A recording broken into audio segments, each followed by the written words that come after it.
Assalamualaikum warahmatullahi wabarakatuh. Perkenalkan, nama saya Eza Al-Malik dari Program Studi Pendidikan Bahasa dan Sastra Indonesia akan membawakan materi pengantar peserta didik yang berjudul komponen kinerja profesional guru. Kinerja guru merupakan keberhasilan guru dalam melaksanakan kegiatan belajar, mengajar yang bermutu, kemampuan dan usaha agar untuk melaksanakan tugas pembelajaran sebaik-baiknya dalam perencanaan program pengajaran, pelaksanaan kegiatan pembelajaran, dan evaluasi hasil pembelajaran.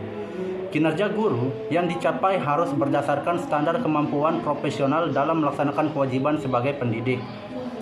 Selanjutnya yaitu komponen kinerja profesional guru. Yang pertama di sini ada gaya mengajar. Menurut Donald Madley, gaya mengajar guru merujuk pada kemampuan guru untuk menciptakan iklim kelas. Sementara ahli lain menggambarkan gaya mengajar itu sebagai yang pertama yaitu aspek untuk mengajar yang menyangkut karakteristik hubungan emosional antara guru dan siswa, seperti hangat atau dingin. Dan yang kedua, aspek instrumental mengajar yang menyangkut bagaimana guru memberikan tugas-tugas, mengolah belajar, dan merancang aturan-aturan kelas. Kemudian selanjutnya yaitu Los Robin mendeskripsikan bahwa gaya mengajar itu ada 6 aspek, yaitu sebagai berikut. Yang pertama yaitu explanatory. Guru menjelaskan materi pelajaran dan aspek-aspek lain yang terkait dengan pembelajaran. Yang kedua yaitu inspiratory. Artinya, guru menstimulasi dan menampilkan keterlibatan emosional dalam mengajar. Yang ketiga yaitu informatif. Guru menyajikan informasi melalui pernyataan-pernyataan verbal, dan siswa diharapkan mendengarkan dan mengikuti instruksi dari guru. Dan yang keempat yaitu korektif. Guru memberikan feedback kepada siswa, menganalisis tugas-tugas, mendiagnosis kesalahan, dan memberikan nasihat kepada siswa-siswa tersebut. Kelima yaitu interaktif guru, memfasilitasi perkembangan ide-ide atau pemikiran siswa melalui dialog atau pemberian pertanyaan. Dan yang keenam, programatik, yaitu guru membimbing aktivitas siswa dan memfasilitasi perkembangan belajar mandiri. Selanjutnya yang kedua yaitu kemampuan berinteraksi dengan siswa. Kemampuan guru berinteraksi dengan siswa dimanifestasikan melalui yang pertama yaitu komunikasi, ada yang namanya komunikasi verbal. Ya, komunikasi verbal. Secara umum, komunikasi verbal adalah komunikasi yang berbentuk lisan ataupun tulisan. Contohnya adalah penggunaan kata-kata. Dalam studi klasik, interaksi antara guru dengan siswa dianalisis melalui perilaku bahasa guru dan siswa di dalam kelas. Kegiatan di dalam kelas umumnya didominasi antara guru dan siswa. Kegiatan di dalam kelas umumnya didominasi antara guru dan siswa.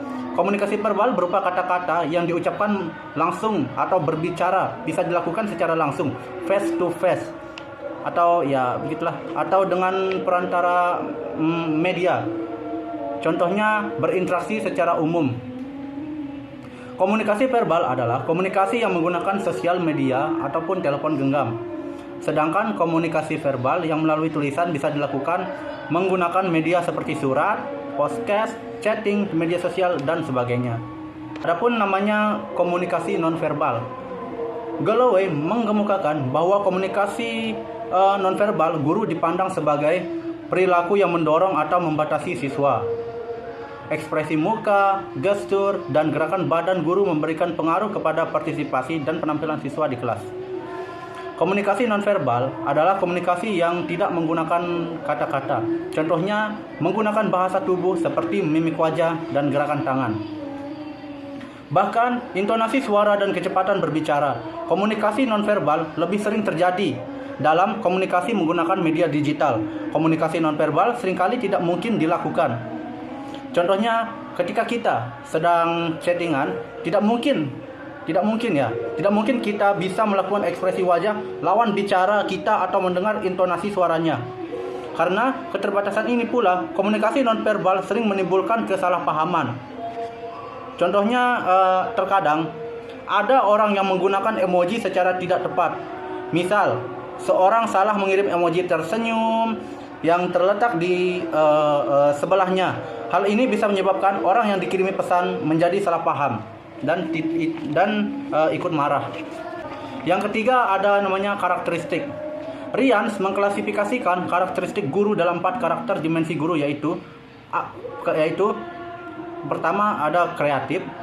Guru yang kreatif memiliki sifat imajinatif, senang, bereksperimen dan orisinal, sedangkan yang tidak kreatif bersifat rutin, eksas, dan berhati-hati.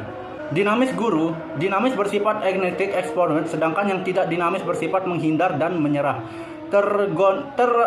Terorganisasi guru. Terorganisasi guru akan bersifat sadar akan tujuan, pandai mencari pemecahan masalah, sedangkan yang tidak terorganisasi bersifat kurang sadar akan tujuan, tidak memiliki kemampuan mengontrol. Kemudian yang keempat yaitu kehangatan.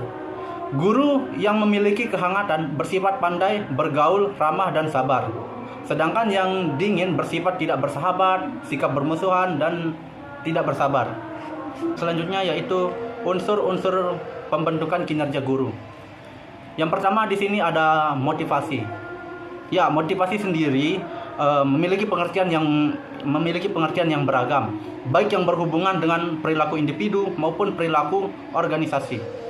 Motivasi merupakan unsur penting dalam manusia berperan mewujudkan keberhasilan dalam usaha atau pekerjaan individu. Menurut Stoner 1992 ayat 440, motivasi diartikan sebagai faktor-faktor penyebab yang menggabungkan dengan sesuatu dalam perilaku seseorang. Sesuatu tersebut adalah dorongan berbagai kebutuhan hidup, dari mulai kebutuhan fisik, rasa aman, sosial, penghargaan, dan aktualisasi diri. Kemudian selanjutnya yaitu abilitas. Abilitas adalah faktor yang sangat penting dalam meningkatkan produktivitas kerja. Abilitas berhubungan dengan pengetahuan dan keterampilan yang dimiliki setiap individu. Selanjutnya, Bob berpendapat bahwa skill abilitas adalah dua hal yang saling berhubungan. Abilitas seorang dapat dilihat dari skill yang diwujudkan melalui tindakannya. Berkenaan dengan abilitas dalam arti kecakapan guru, Samana 1994 51 menjelaskan bahwa kecakapan profesi guru menunjukkan pada suatu tindakan kependidikan yang berdampak positif bagi proses belajar dan perkembangan dari peserta didik. Bentuk tindakan dalam pendidikan dapat berwujud keterampilan mengajar sebagai akumulasi dan pengetahuan yang diperoleh para guru pada saat menempuh pendidikan. Kemudian selanjutnya yaitu kinerja. Kinerja atau untuk kerja dalam konteks profesi guru adalah kegiatan yang meliputi perencanaan pembelajaran, pelaksanaan pembelajaran, dan melakukan penilaian hasil belajar. Sekian dari saya, kurang lebihnya mohon maaf. Billahi fisabilil haq fastabiqul khairat. Assalamualaikum warahmatullahi wabarakatuh.